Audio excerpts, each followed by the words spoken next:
When the man was urinating, he noticed something strange. Something nearby was shining. He brushed away the sand and thought it might be a piece of gold. He looked at his friend standing in the distance. For a moment, he hesitated, but then decided to call him over. His friend came and carefully examined the stone. He took out a lighter and tried to burn it. After a while, the stone began to melt, but its color did not change. They thought it could be a nugget of pure gold, potentially worth a...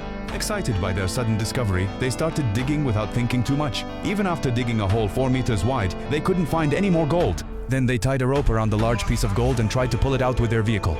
The rope broke twice, but the huge piece of gold barely moved. They decided to dig even deeper. After digging another half-meter, they realized this wasn't just a small piece of gold, it could be a massive deposit of gold buried beneath the ground. As night fell, they quickly gathered some wood and started a fire. They felt as if they were guarding a fortune and celebrated excitedly. But a new problem appeared. How were they going to get the gold out? One of them suggested that someone should go to the city to get help while the other stayed behind to guard the gold. Since Mike had more experience, it seemed like the right choice for him to stay behind. But with so much wealth in front of them, trust became the biggest. Mike said coldly, "You can't stay here alone with the gold. After all, he was the one who had discovered it, so he wanted to protect it himself." His friend had no choice but to agree, leaving Mike behind. The next morning, they divided their food and water. His friend made an excuse that he needed water to cool down the vehicle's engine and took almost all of it. He left Mike with only a satellite phone, saying they would stay in contact. As soon as the vehicle disappeared from sight, Mike covered the gold with sand and wrapped it in cloth. The next day, while exploring the surrounding area, he discovered the wreckage of an old airplane. It seemed like the perfect shelter from wild animals, but there was a new problem. From there, he couldn't see the gold, which made him feel insecure.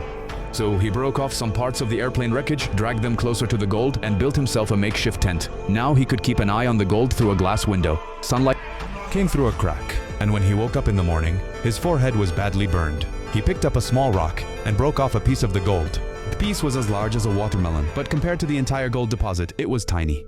Just then, his friend called. After receiving a serious warning, Mike decided to, in the process, spilled the last of his water. His condition became even worse. The next day, he went into the airplane wreckage to look for some documents. Suddenly, he saw a very ugly-looking woman approaching.